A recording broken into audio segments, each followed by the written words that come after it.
News Update is brought to you by... Grab somebody and tell them hello. Pure happiness will be connect to flow. Smile and cheer because that is we flow. Grab somebody and tell them hello.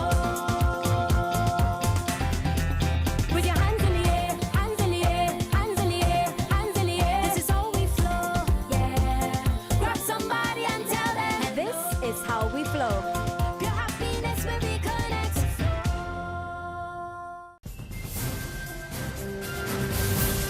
It's Tuesday, November 17, and time for your Barbados Day afternoon update. I'm Kmar Jordan. Thanks for joining us. We begin with assurances from the University of the West Indies Capehill campus that the safety of students remains paramount. Director of Security Services at the campus, Oral Reid, spoke to Barbados Day this morning as investigations continue into two violent incidents involving students last weekend, including a brazen attack on a Dominican female student. Reid confirmed that the lost student was walking on Wanstead Road on her way home when she was attacked. The assailant dragged the female into a bushy area where he robbed her of jewelry and then poured a liquid believed to be kerosene on her body. Reid said the young lady managed to escape alive. He tells Barbados Today police are on top of the situation. The members of the Barbados Police Force are doing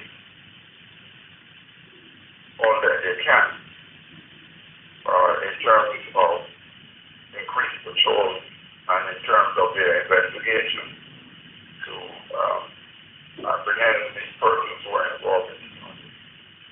We will continue to communicate with our students and to give them any support and assistance which we can.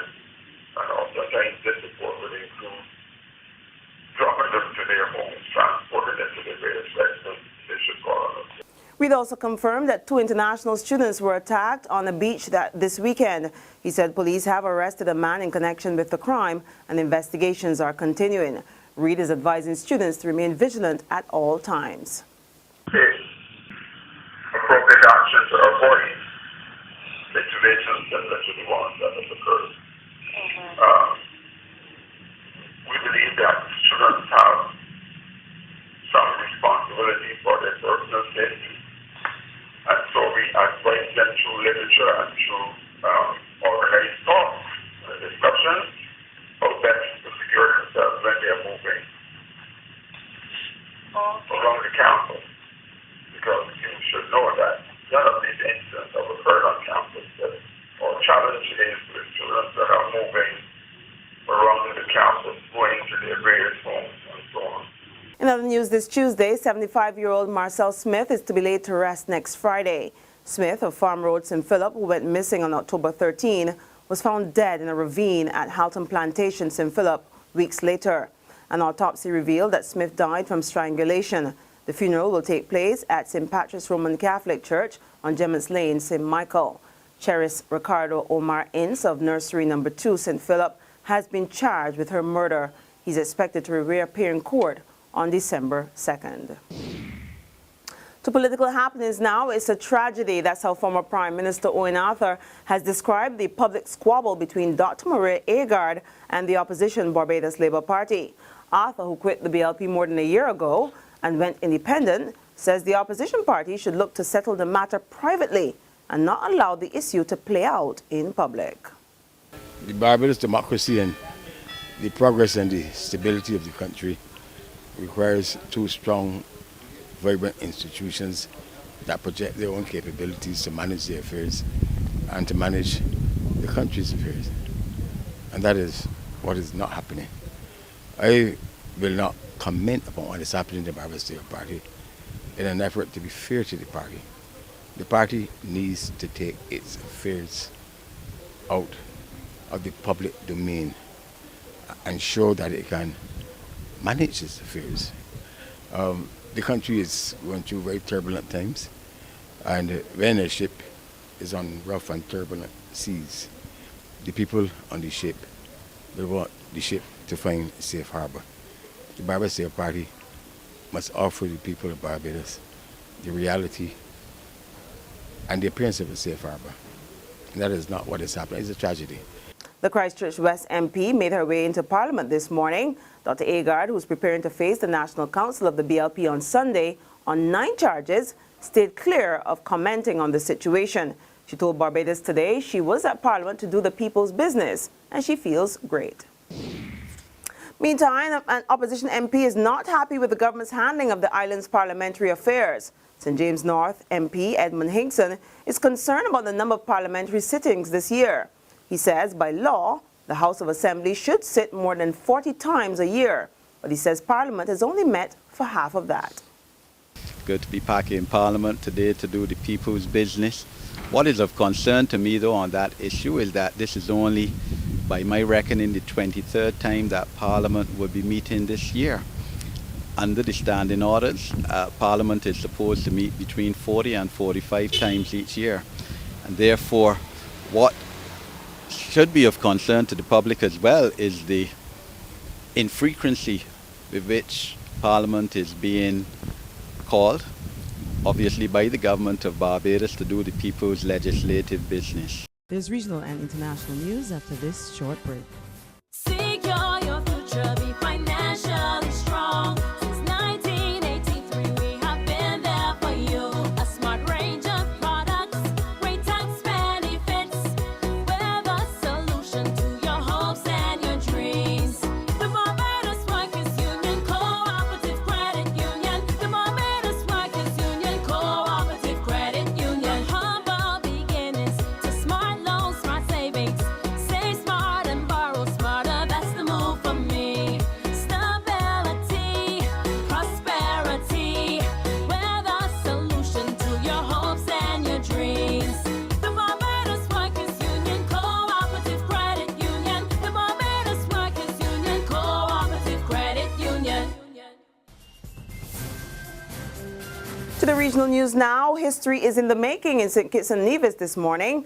Parliament is debating legislation to impose term limits on prime ministers. Yes, you heard that right. Team Unity, that's the new government there in St. Kitts and Nevis, has put forward 2 5-year terms as the maximum length of time an individual can serve in the top position of prime minister. Attorney General Vincent Bryan will pilot the tenure of office of Prime Minister Bill 2015.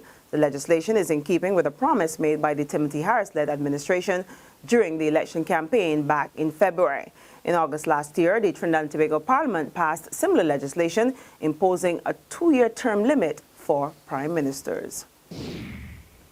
On the international front, France and Russia staged airstrikes on the Islamic State, that's ISIS, targets in northern Syria today in retaliation following attacks in Paris and against a Russian airliner that together killed 353 people. ISIS has claimed responsibility for the coordinated onslaught in Paris last Friday and the downing of the Russian charter jet over Sinai on October 31. Still reeling from the Paris carnage that killed 129 people, most of them young people, France formally requested European Union assistance in its fight against the militants, and the British Prime Minister David Cameron edged closer to extending military action against the Islamic State in Syria. As investigations continue, police have discovered 2 safe houses in Paris where they believe the militants launched their assault. Police in Germany have arrested 5 suspects, including 2 women. With militant attacks on the rise, so too is the bill for them. France amending its budget to hire 10,000 more police and gendarmes. That could mean overshooting EU deficit targets, says Prime Minister Manuel Valls. But so be it. It's time for the EU, for the Commission to understand today that it's France's fight, but also Europe's. Italy and Spain are among others at risk of breaking EU rules next year. France's needs, though, are clearly the most obvious, says CMC market analyst Michael Hewson. Spending and deficit rules really need to go out of the window or need to be suspended. Ultimately, the French government's main responsibility is the safety and security of its local population. France had enjoyed something of a rebound in its services sector, but consumer confidence now looks very vulnerable. That's in the short term. In the longer term, a state of emergency declared by President François Hollande could hinder growth. It's already dragging on travel and hotel stocks and puts an expected policy easing from the ECB squarely in focus. This concern is not confined to France. I think Germany is also likely to be at risk, as is the rest of Europe. So I think that's why I think what the ECB does over the course of the next 2 or 3 weeks could be quite important in that context. And what the Fed does. It now seen by some as less likely to hike next month as it factors in yet another layer of risk to the global outlook.